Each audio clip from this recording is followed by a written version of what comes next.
করিমগঞ্জের ফকির বাজারে ড্রাগ সহ আটক এক বিশ্বস্ত সূত্রে জানা গেছে, গিরিশগঞ্জ পুলিশ ওয়াচপোস্টের ইনচার্জ ও সদর থানার পুলিশের যৌথ অভিযানে করিমগঞ্জ থেকে ফকির বাজার পাচারের পথে ফকির বাজারের পাশেই ড্রাগস সহ আটক করা হয় ফকির বাজার এলাকা মবরুর আহমেদ চৌধুরীকে শেষ পর্যন্ত ড্রাগ সমেত আটক করল পুলিশ। জানা গেছে, একটি গ্ল্যামার বাইক সমেত ফকির বাজার মবরুর আহমেদকে আটক করেছে পুলিশ। 766 গ্রামে মোট 6700 পিস ইয়াবা ট্যাবলেট জব্দ করা হয়েছে। এই ঘটনায় সমগ্র এলাকায় চাঞ্চল্য বিরাজ করছে।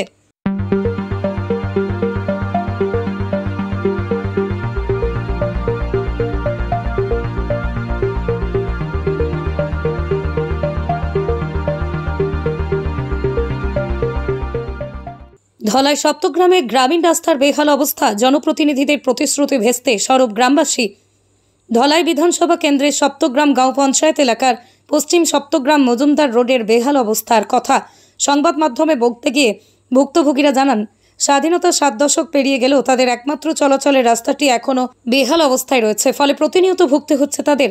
বিগত দিনে জনপ্রতিনিধিরা প্রতিশ্রুতি দিলেও কাজ হয়নি। বারবার আবেদন জানানোর পরেও শুধু প্রতিশ্রুতি পেয়েছেন। 306 নম্বর শিলচর আইজল জাতীয় সড়ক থেকে পশ্চিম সপ্তগ্রামের মজুমদার রোডের প্রায় 3 কিলোমিটার রাস্তায় আজ অবধি সাংসদ, বিধায়ক, তহবিল থেকে কোনো অর্থ মঞ্জুর করা হয়নি। তাই স্থানীয় আব্বাস উদ্দিন, তাজ হোসেন, আবের হোসেন, আমির হোসেন, বুল্লাই মিয়া সহ অন্যান্যরা রাস্তা নির্মাণের জন্য রাজ্যের মুখ্যমন্ত্রী ডক্টর হিমন্ত বিশ্ব শর্মার হস্তক্ষেপ কামনা করেছেন। এটা হলো আমরা পশ্চিম সপ্তগ্রাম মজুমদার রোড, একমাত্র এই গ্রামের লোক চলাচলের রাস্তা এটাই। আমাদের ভারত স্বাধীন হওয়া পর্যন্ত এখন পর্যন্ত কোনো এমএলএ এবং এমপির ফান্ড থেকে 1 টাকার কাজ এই রাস্তা দিয়ে করা হয় নাই। ভারতবর্ষ স্বাধীন হওয়ার পর থেকে এখন পর্যন্ত আমাদের এই গ্রাম ব্রিটিশ জমানার মতো রয়েছে। তাই আমাদের ডক্টর হিমন্ত বিশ্ব মহাশয়ের নিকটে দৃষ্টি আকর্ষণ করিতেছি যে আমাদের এই এত অঞ্চলের গ্রামগুলি আপনাদের মারফতে তদন্তর জন্য কেন এ ধরনের রাস্তা হয় নাই। আমাদের এখানে প্রায় 1400 ভোটার রয়েছেন এবং এই রাস্তা দিয়ে প্রতিদিন 4 থেকে 5000 ছাত্রছাত্রী চলাচল করছেন। কিন্তু আমাদের এখানে এই রাস্তার অবস্থা দেখলে এমন তো হয় আমরা কোন পাহাড়ের ভিতরে রয়েছি নাকি। কিন্তু মাত্র দোলাই বাজার থেকে 2 কিলোমিটার ভিতরের এই রাস্তা এবং আমাদের সপ্তগ্রাম জিপি অফিসের সঙ্গে লিঙ্ক এই রাস্তাটা। তো একটা কথা আপনার কাছ থেকে জানতে যাবো যে এই রাস্তার বিগত বর্ষার সিজনে এইরকম নাজেহাল অবস্থা থাকে কিনা, প্রতি সময় এইরকম অবস্থা থাকে? প্রতি সময়ে, প্রতি বছরে একবারে পুরা বর্ষার সিজন এইরকম থাকে। দক্ষিণ কৃষ্ণপুরে বাইপাস সড়কের পয়েন্ট এলাকার সম্প্রতি জমি জবরদখলের অভিযোগে উত্তপ্ত হয়ে উঠেছে এলাকাবাসী এবং জমির মালিকদের অভিযোগ, কিছু প্রভাবশালী ব্যক্তি এবং তাদের সহযোগীরা জোরপূর্বক জমি দখল করে নিচ্ছে। অভিযোগ উঠেছে যে তারা আইনের তোয়াক্কা না করে কাজ করছে এবং সাধারণ মানুষের জমি ছিনিয়ে নিচ্ছে। দক্ষিণ কৃষ্ণপুরে বাইপাস সড়কের পয়েন্ট এলাকায় জোর করে জমি জবরদখলের অভিযোগ উঠল। স্থানীয় বাসিন্দা আক্তার হোসেন বড়ভূঁইয়া অভিযোগ করে বলেন, তার ঘরের সামনেই বাইপাস সড়কের লাগোয়া 6 কাঠা জমি জবরদখল করে রেখেছেন প্রতিবেশী মুকুম উদ্দিন বড়ভূঁইয়া, আব্দুল মনাফ বড়ভূঁইয়া, বাবুল উদ্দিন বড়ভূঁইয়া, রাজন মণি বড়ভূঁইয়া, রানা মণি বড়ভূঁইয়া, আবেদ আহমেদ বড়ভূঁইয়া সহ অন্যান্যরা। দক্ষিণ কৃষ্ণপুর বাইপাসের সামনে যে আমার 3টা দোকান আছে, দোকান থাকাকালীন অবস্থায় দোকানও ভাড়া দেওয়া আছে, প্লাস তার এগ্রিমেন্ট আছে, দোকানও 3টা পার্টস আছে, পার্টসের দোকানও মাল আছে। প্রায় দৈর্ঘ্য আমি ভাড়া দিবার 1 বছর হয়ে গেছে। কারণ ভাড়া থাকাকালীন অবস্থায় অন্য পার্টি, বিরোধী পার্টিয়ে আমার জায়গাটায় জোর জবরদস্তিভাবে দখল দিলেছে।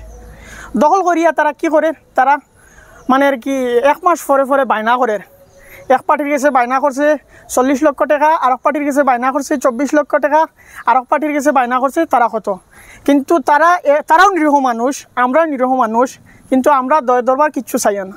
আমরা এইটাও যে মিডিয়ার মাধ্যমে যে আপনারা জানাই আর যে কাগজপত্রে ডকুমেন্টে জায়গা জমি আমার যদি ডকুমেন্ট তাকিয়া থাকে, তাইলেতে আমি মিডিয়ার মাধ্যমে এইটা জানাইয়া যে সমস্ত আসামবাসীর কাছে আমার একটা অনুরোধ যে আমার লিগেল যদি ডকুমেন্ট হইয়া থাকে, আমি আইনের আশ্রয় লইছি যাতে আইনে আমি আমার ডকুমেন্টের অনুযায়ী আমি আমার জমিটা পাইতাম। আমি কেস করছি, কেস করার পরে 145 হয়েছে। 145 থাকি আমি মনে করো এসপি, সেটেলমেন্ট অফিসার এইসব আর কি লইয়া তারপরে আমি আমার জায়গাটা 6 কাঠা মাপ দিয়া আমি আমার রিপোর্ট ফাটাই দিয়েছি। এখন আমি এইটা মিডিয়ার মাধ্যমে জানাই আর যে এই কিছু করার পরেও আমি অবজেকশন দিছি আমার জমিনটা যাতে বিক্রি না হয়। আর আমি খাসাড়ের এসপি মহোদয়ের কাছে অনুরোধ জানাই আর রাঙ্গিহাটির আইসি ম্যাডামের কাছে আমি অনুরোধ জানাই আর যে এইটাই আমার আবেদন যে আমার জমিনটা যদি আমার হইয়া থাকে আপনি লিগেলভাবে দেখিয়া ডকুমেন্ট ভেরিফাই করিয়া আমার জায়গাটা আমার কাছে দিয়া দিবা। আর আমি এইটাই মানে আর কি বেশি মানে আর কি নির্যাতিত হইয়ার যে ও কারণে যে এগেইনস্ট পার্টিরে আমি বারবার রিকোয়েস্ট করছি তারার যদি এই জমিনটা যদি হইয়া থাকে তারা আমার কাছে বউক এনি টাইম তারার জমিন যদি হয়ে থাকে আমরা তারারে দিয়া দিলেমু, আমরা জগড়াঝাটি করি না।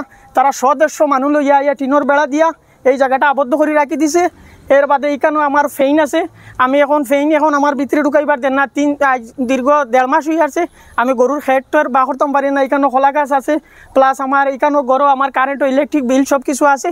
তারা সামনে খাস জায়গাটা সরকারি জায়গাটা খাসের মধ্যে গড় বানাইয়া আবদ্ধ করে রাখছে এবং আমার রাস্তার সামনে তারা একটা ল্যাট্রিন বানাইছে যে ল্যাট্রিনের দুর্গন্ধ আমি চলাচল করতাম পারি না, যে আমার বিভিন্ন ধরনের অসুবিধা হয়। আমি পুলিশ প্রশাসনের কাছে একটা অনুরোধ জানাইয়া যে আমার ন্যায্য বিচার আপনারা যাতে অতি সত্তর ভিতরে তাড়াতাড়ি অ্যাকশন লয়। আর আমি আরেকটা জিনিস জানাইয়ার যে অনুরোধ যে মাফিয়া সিন্ডিকেট আমার জমিনটা বিক্রি করবার লাগিন তারা বারবার প্রচেষ্টা করে, বারবার আমার হ্যারাসমেন্ট করে, বারবার আমার দিকদারিদের আমি যাতে মাফিয়া সিন্ডিকেটের দ্বারা নির্যাতিত না হই, যাতে আসামের মুখ্যমন্ত্রী হিমন্ত বিশ্ব শর্মার কাছে আমি অনুরোধ দৃষ্টি আকর্ষণ করি জানাইয়ার যে আমি একজন নিরীহ মানুষ, ঠিক যদি আমার যদি লিগেল ডকুমেন্ট হয়ে থাকে আমি আমার জমিনটা সুন্দরভাবে যাতে আমি কোর্টের মাধ্যমে পাইতাম। শিক্ষক শহীদুর রহমান ওরফে রাজু মাস্টার বন্যাক্রান্তের মধ্যে ত্রাণ সামগ্রী বন্টনে 9/6 দুর্নীতির মিথ্যা অপবাদ অপপ্রচারের মূল নায়ক আবু হুরাইয়া চৌধুরী। প্রথমে দুর্নীতি প্রমাণ করে দিতে হবে, এরপর প্রকাশ্যে শিক্ষকের কাছে ক্ষমা চাইতে হবে।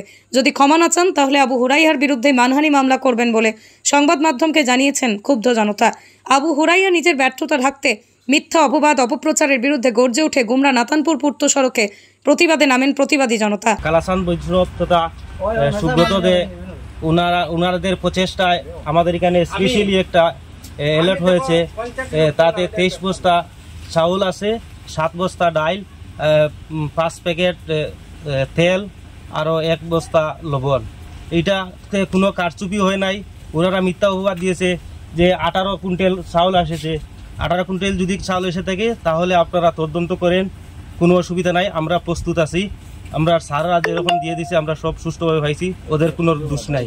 ওই আমরা মনিন্দ স্যার থানে আমরা আনাইছি মালটা রিসিভ করবার লাগে, তখন আর রিসিভটা গিয়া রাজু মাস্টার এই বেটারে ফোন করিয়া আনানি হয়েছে। আনানির পরে এই মালটা রাজু মাস্টারে মানে অংশভাগ করিয়া মানে আমরা 40 পরিবার আর এদিকে 80 পরিবারের মাল এটা অংশভাগ করিয়া এরপরে আমরা মালটা মানে ওই বাটা হয়েছে আর কি। এইদিকে আমরা গোবিন্দ উপাদ 8 বস্তা চাউল, এই 2 কার্টন তেল আর এই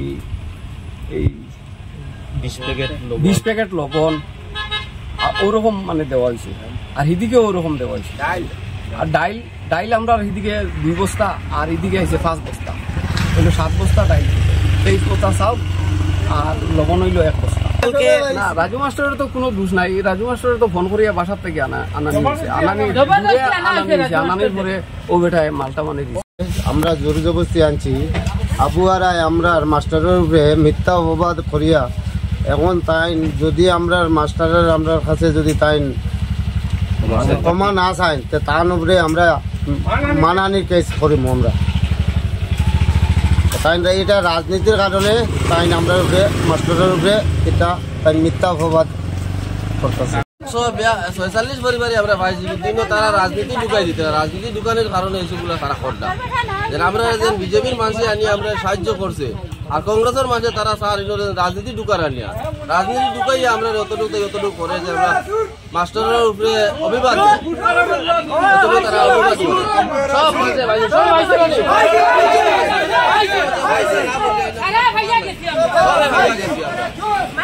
মাস্টারের অভিবাদটা তুলল। জলকর বৃদ্ধিতে পুরসভার সিদ্ধান্তে সাংসদ পরিমল শুক্লবৈদ্য পক্ষপাতিত্ব করার ভূমিকায় গভীর উদ্বেগ ব্যক্ত করে তা তীব্র সমালোচনা করেন। তৃণমূল নেত্রী সাংসদ সুস্মিতা দেব পাশাপাশি কদিন আগে শিলচরে এসে মন্ত্রী অশোক সিংঘল 4 মাসের মধ্যে হাইকোর্টের মামলার নিষ্পত্তির পরই হবে পুনর্নির্বাচনের মন্তব্যে স্তম্ভিত বলেই জানান তিনি। বলেন, সরকারের একজন মন্ত্রী কিভাবে হাইকোর্টের রায় হবে কি করে জানেন? প্রশ্ন তোলেন সুস্মিতা। এদিকে পুরো নির্বাচন স্থগিত রেখে জনপরিষেবার অবস্থা যাচাই না করে পুরসভার একতরফা অনৈতিকভাবে কর বৃদ্ধির পক্ষে সাংসদ পরিমলের পক্ষপাতিত্বের পিছনে অন্য রহস্য রয়েছে বলে আশা ব্যক্ত করেন তিনি। দেখলাম যে কিছুদিন আগে মাননীয় মন্ত্রী অশোক সিংঘল বরাকে এসে একটা স্টেটমেন্ট দিয়েছেন যে 3 মাসের মধ্যে হাইকোর্টে যে কেসটা চলছে কর্পোরেশন নিয়ে সেই কেসটা শেষ হয়ে যাবে এবং পৌরসভার নির্বাচনের একটা সমাধান আসবে। আমার প্রথম প্রশ্ন মাননীয় মন্ত্রীকে, যে হাইকোর্টে কেস কখন শেষ হবে আর কতদিন চলবে এটা একজন সরকারের মন্ত্রী কিভাবে ঘোষণা করতে পারে? এটা তো হাইকোর্ট জানে হাইকোর্ট কি করবে। সো আমি প্রশ্ন করছি, it is a question not an allegation, that এই কেসটা কি বিজেপির মন্ত্রীরা বা নেতারাই করিয়েছেন শিলচর পৌর কর্পোরেশনের ইলেকশন আটকাবার জন্য, যে আপনারাই বলে দিচ্ছেন যে কখন কেসটা শেষ হবে? 2 নম্বর কথা আমি বলতে চাই, শিলচর শহরটা শুধু শিলচর বাসীর না, কিন্তু শিলচর শহরটা সমস্ত কাছাড়বাসীর। আজকে ধলাই, বরকলা, উধারবন, লক্ষ্মীপুর, সুনাই থেকে মানুষ শিলচর শহরে আসে, কাজের জন্যই হোক, ওদের ছেলেমেয়ের শিক্ষার জন্যে হোক।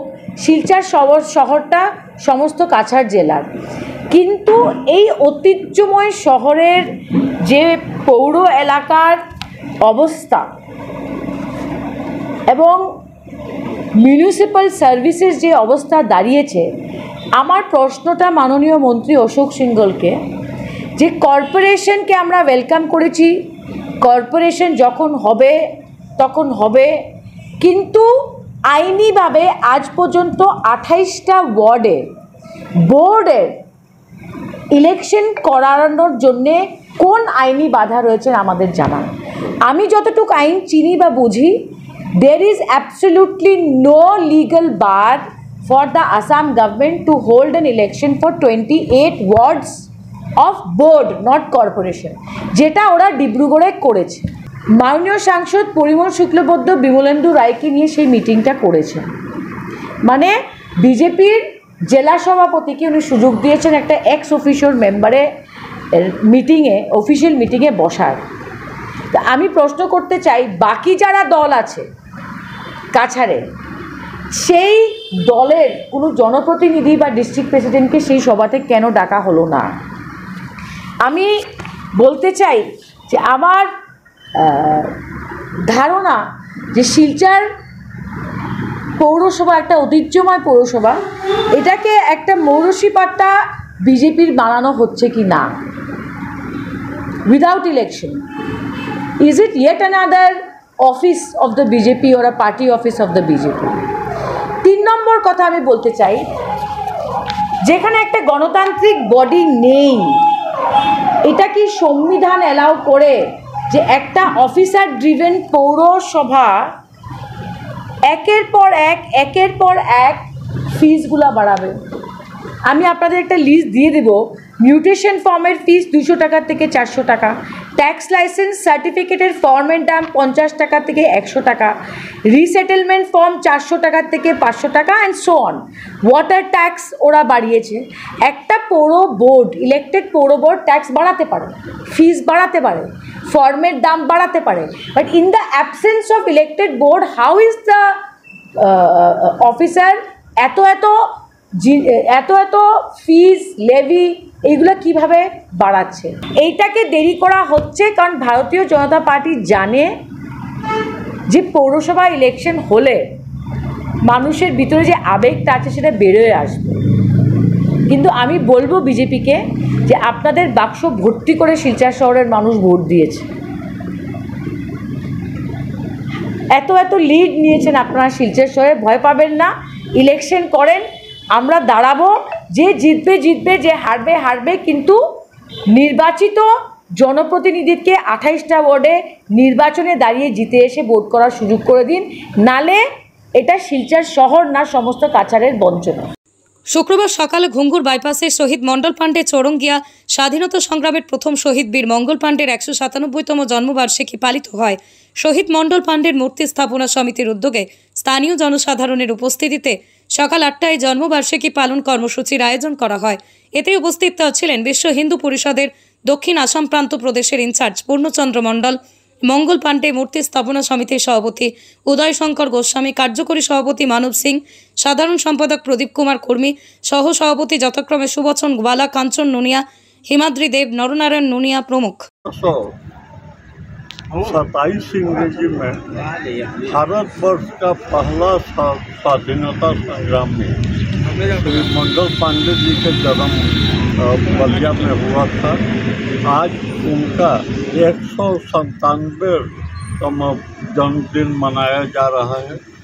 आज हम लोग यहाँ उनका जो मूर्ति स्थापना चौक है ऋषि पॉइंट के पहले बाईपास में हम लोग यहाँ आकर के उनको श्रद्धा निवेदन किए और उनको यादगार हम लोग कर रहे हैं कि वो अमर रहे, वो हमारे दिल में, हमारे समाज में और पूरा हिंदुस्तान में उनका नाम सब समय जागृत रहे।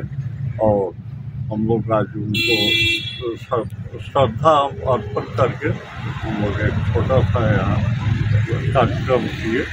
सबको मेरा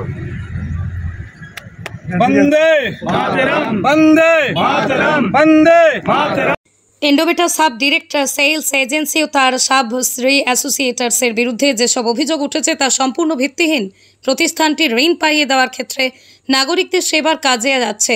এন্ডোমেটার sub direct sales agent Surajit Ghosh একথা জানিয়েছেন শুক্রবার শিলচর হাসপাতাল রোডে থাকা এন্ডোমেটার sub direct sales agency Shri অ্যাসোসিয়েটার্সের কার্যালয়ে এক সাংবাদিক সম্মেলন। সুরজিৎ ঘোষ জানান, কয়েক মাস আগে একজন মহিলা কর্মী আমরা রাখি, আমাদের এখানে কাজ করতেন উনি।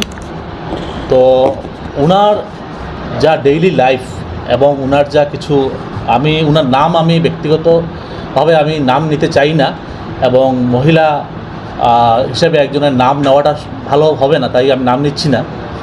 তো উনি ইন্টেনশনালি এই কাজটা করেছেন। এখান থেকে উনি এইভাবে মানে ওনার যে দৈনন্দিন জীবন আছে, ডেইলি অনেক কিছু টক্সিক কিছু ওনার লাইফস্টাইল, যার জন্য আমরা বাধ্য হয়েছি ওনাকে স্যাক করতে। তার জন্যই উনি একটা মানে আমাদের পেছনে একটা রিভেঞ্জ নেওয়ার জন্য যেটা উনি করেছেন, পুরো এই কাহিনীটা পুরো সাজিয়ে উনি করেছেন। তো এটা খুবই একটা লজ্জাজনক ব্যাপার, খুবই এবং দুঃখজনক ব্যাপার যে এরকম একটা আমার অফিসে কাজ করেছেন উনি এবং উনি গিয়ে এইভাবে একটা কাহিনী তৈরি করে নিজের থেকে উনি এইভাবে করেছেন। তার পেছনে ওনার খুব ভালো একজন সাংবাদিকের সঙ্গে মিত্রতা রয়েছে বলে আমরা খবর পেয়েছি, যার জন্য উনি এসব একটা করতে পেরেছেন। আগামী 25শে জুলাই 2024 ইংরেজি বৃহস্পতিবার থেকে শিলকুড়ি জনকল্যাণ সংস্থার ব্যবস্থাপনায় কমলাকান্ত ধর মেমোরিয়াল মিনি স্টেডিয়ামে একটি কমলাকান্ত ধর Memorial prize money football tournament আরম্ভ হতে চলেছে। ফুটবল প্রেমী দলগুলিকে আগামী 23শে জুলাইয়ের ভিতর নিজ নিজ দলের নাম নথিভুক্ত করার অনুরোধ করা হচ্ছে। উক্ত টুর্নামেন্টের প্রথম পুরস্কার 50,000 টাকা, দ্বিতীয় ট্রফি 30,000 টাকা এবং ফাইনালে ম্যান অব দ্য ম্যাচ 2,000 টাকা এবং ট্রফি এবং প্লেয়ার অব দ্য টুর্নামেন্টের 5,000 টাকা এবং ট্রফি দেওয়া হবে। আজকে শিলকুড়ি জনকল্যাণ সংস্থার এক বিশেষ কার্যকরী সভা অনুষ্ঠিত হয় এবং সেই সভায় সর্বসিদ্ধান্তক্রমে একটি সিদ্ধান্ত নেওয়া হয় যে আগামী 25শে জুলাই 2024 ইংরেজি থেকে স্থানীয় কমলাকান্ত ধর মেমোরিয়াল মিনি স্টেডিয়ামে একটি প্রাইজ মানি ফুটবল টুর্নামেন্টের আয়োজন করা হবে। উক্ত টুর্নামেন্টটি এই মাঠের জমিদাতা ওনার স্বামী কমলাকান্ত ধর মহাশয়ের নামে হবে এবং এই টুর্নামেন্টের মোট 32টি টিম অংশগ্রহণ করতে পারিবে। টুর্নামেন্টের প্রথম পুরস্কার থাকবে 50,000 টাকা সঙ্গে ট্রফি, দ্বিতীয় পুরস্কার থাকবে 30,000 টাকা সঙ্গে ট্রফি। তাছাড়া ফাইনালের ম্যান অব দ্য টুর্নামেন্ট ইত্যাদি বিশেষ ধরনের পুরস্কার দেওয়া হবে। তাই আপনাদের কাছে অনুরোধ, যারা যারা এই টুর্নামেন্টে অংশগ্রহণ করতে চান, আপনারা আগামী 23শে জুলাই ভিতরে টুর্নামেন্ট কমিটির সাথে যোগাযোগ করে আপনাদের নাম যুক্ত করতে পারেন। আমাদের এই টুর্নামেন্টটি আমরা ওপেন রেখেছি।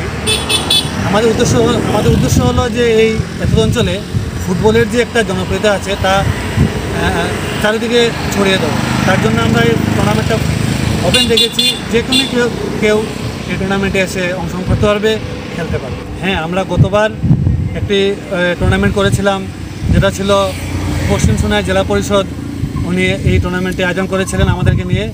তখন আমরা প্রায় 16টি টিম নিয়ে এই খেলাটি করেছিলাম। এত অঞ্চলে পশ্চিম সোনাই অঞ্চলে যত জিপি ছিল, সেই জিপির দলগুলো এখানে অংশগ্রহণ করেছিল। আমরা গতবার অনেক সাফল্য পেয়েছি, তার জন্য এই টুর্নামেন্টটি এবার আমরা করতে আবার